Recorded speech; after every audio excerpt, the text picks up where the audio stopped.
Bom, minha gente, meu nome é Fernando Diniz e eu estou aqui no canal Pode Marcar pra gente falar aí coisas que acontecem no mundo do futebol e uma delas aconteceu agora, recentemente. Por favor aí, pode marcar sua inscrição se você ainda não for inscrito. Deixe aquele like maneiro nos nossos vídeos e, por favor, comente nos nossos vídeos e aí o YouTube entende que o nosso canal é relevante para mais gente. Eu vou falar sobre dois assuntos, um deles eu já ia falar e o outro surgiu agora há pouco. É sobre a reunião que o presidente Edinaldo Rodrigues da CBF marcou hoje para poder definir o futuro do Dorival Júnior. Na verdade, o futuro já está definido. Dorival já está demitido do cargo de treinador de seleção brasileira. Nesse momento, anuncia que encerrou o ciclo do Dorival Júnior. A gente agradece muito pelo trabalho que ele desempenhou à frente da seleção brasileira e a gente deseja para ele todo sucesso e novos desafios em sua carreira. Aquela coisa, a corda sempre arrebenta do lado mais fraco. E o lado mais fraco é o do treinador. Presidente de clube nunca vai se demitir. Presidente da CBF também nunca vai se demitir. Vai demitir o treinador. Ok, o Dorival tem uma parcela de culpa muito importante com relação aí a esses tropeços que o Brasil vem sofrendo nas eliminatórias. Derrota para o Uruguai, goleada sofrida para a Argentina e por aí vai. Mas também a gente há de convir que existe uma bagunça muito grande dentro da CBF e, aliás, o outro assunto tem a ver diretamente com isso. Dorival Júnior chega na seleção brasileira, faz 2 amistosos, um contra a Espanha e o outro contra a Inglaterra. No contra a Inglaterra, o Brasil vence de 1-0, sofrendo uma pressão danada em Wembley, coisa normal. O time da Inglaterra é muito forte, mas ganha por 1-0, gol do Endrick. E depois o Brasil faz um jogaço contra a Espanha, um 3-3 espetacular. Todo mundo fica maravilhado com o futebol que o Brasil apresentou. E foi um futebol muito bom, foi extremamente competitiva a seleção brasileira e só não ganhou porque o Brasil foi roubado contra a Espanha, né? Teve 2 pênaltis muito mal marcados a Espanha naquele dia. Mas o Brasil acabou conseguindo um empate em 3-3. Dali em diante, amigo, cadê o bom futebol que a seleção apresentou nesses 2 jogos? Não veio, não. Na Copa América, o Brasil estreou jogando mal, depois empatou e depois fez um 4-1 contra o Paraguai, onde o Paraguai não ofereceu resistência nenhuma. O Brasil jogou bem contra o Paraguai, mas não no mesmo nível em relação a esses jogos contra a Inglaterra e a Espanha. E depois, nas quartas de final, o Brasil perde para o Uruguai nos pênaltis. E aí vem eliminatórias. O Brasil perde de 2-0 para o Uruguai. Lá no Uruguai, a gente reconhece que o time do Uruguai é muito bom, principalmente graças aos jogadores do Flamengo, né? Varela nem tanto, porque o Varela é um jogador mais raçudo do que propriamente técnico, mas o Vinha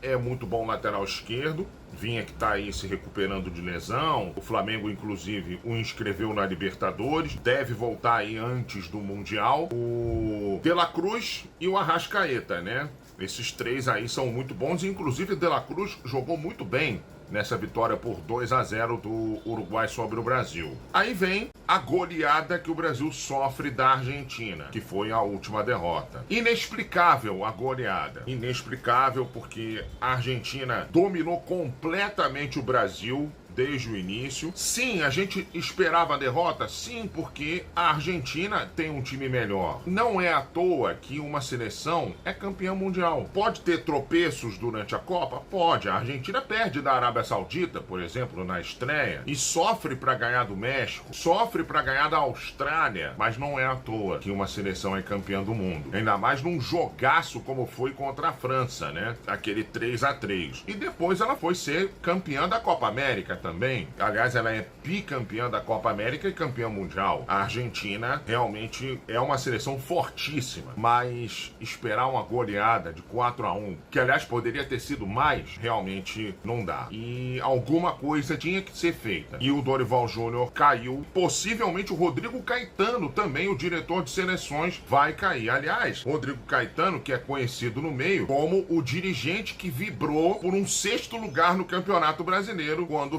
o Flamengo foi 6º colocado lá em 2017. E também foi o dirigente que chutou a porta do VAR quando se sentiu prejudicado, quando ele era dirigente do Atlético Mineiro, num jogo contra o Grêmio. Então o Rodrigo Caetano tem lá seus problemas também. Realmente essa estrutura que a CBF montou para a seleção brasileira, realmente uma estrutura muito ruim mesmo. Eu não gostei dessa estrutura dessa vez. O único que é bom nessa estrutura, mesmo assim, não tá fazendo um trabalho tão bom, é o ex-zagueiro Juan, mas mesmo assim ele não tá fazendo um trabalho muito legal não. Então o Dorival demitido, e o favorito para assumir o cargo é o que seria o meu favorito também, Jorge Jesus. Até porque, como eu falei aqui, dentre os técnicos brasileiros, o melhor hoje em dia tem 1 ano e pouquinho de treinador, Felipe Luiz. Muito pouco tempo de experiência para poder já assumir um cargo tão importante como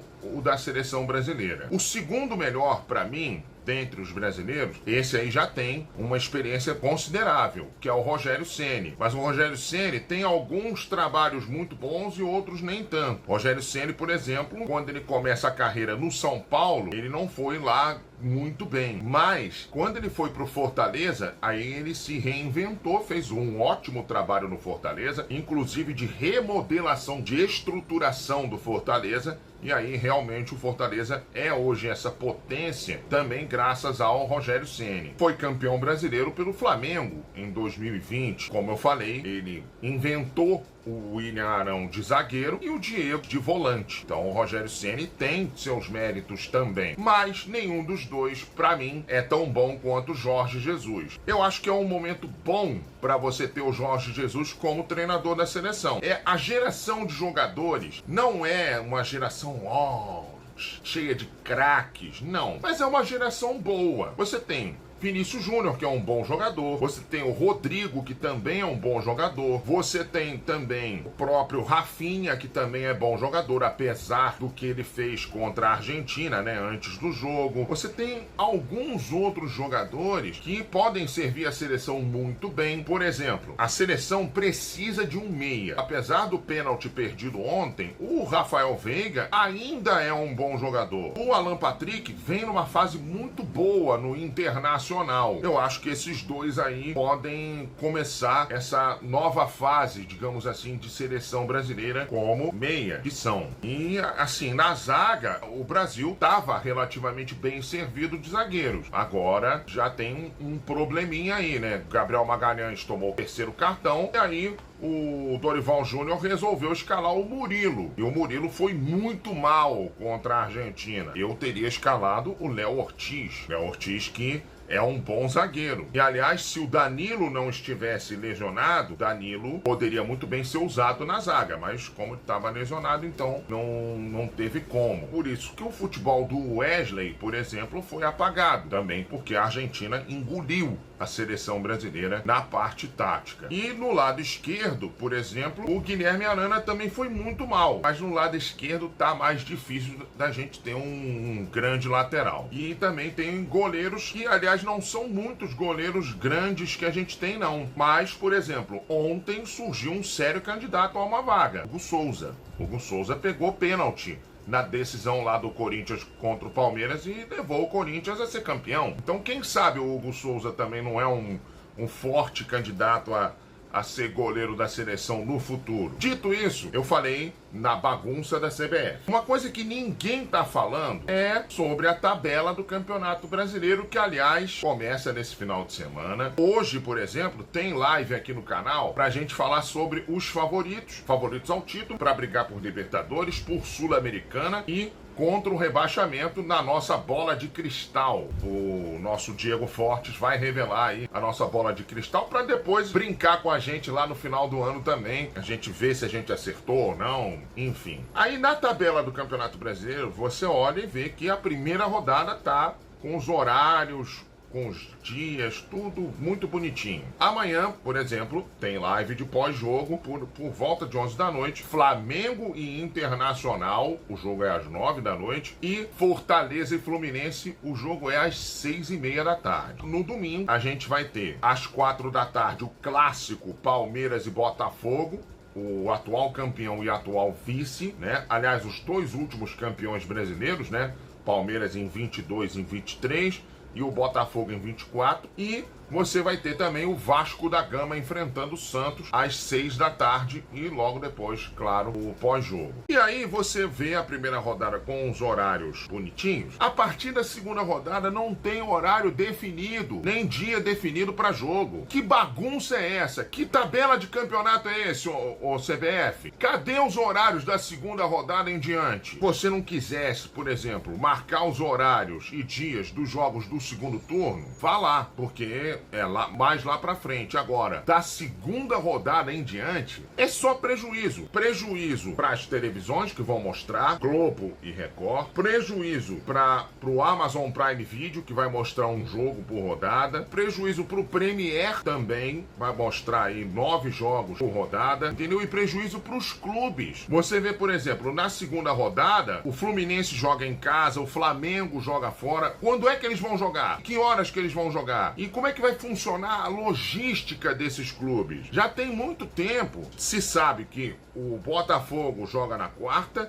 e o Flamengo joga na quinta na Libertadores. E já tem muito tempo que se sabe a tabela da Sul-Americana. O que impede a CBF de divulgar a tabela certinha do Campeonato Brasileiro com todos os horários? Pelo menos do primeiro turno. Eu acho isso uma bagunça, uma coisa terrível que a CBF tem que divulgar logo. Já tinha que ter divulgado há muito tempo, Tudo bem, a primeira rodada já foi afetada porque o Campeonato Paulista foi decidido ontem. Tudo bem, mas marcou Palmeiras e Botafogo para sábado, adiou para domingo. Qual foi o problema? Marcou o jogo do Corinthians para sábado, adiou para domingo. Agora, qual é o problema de você marcar a segunda rodada antes dos jogos da Libertadores? A meu ver, muito pouco. Marca um jogo para sábado e depois adia para domingo. Então, realmente, eu não tô entendendo qual é a da CBF. Se é bagunçar tudo ou se realmente eles querem sacanear o futebol brasileiro. Bom, chegando ao final aqui, mas hoje, logo mais à noite, por volta ali de 8h30, a gente volta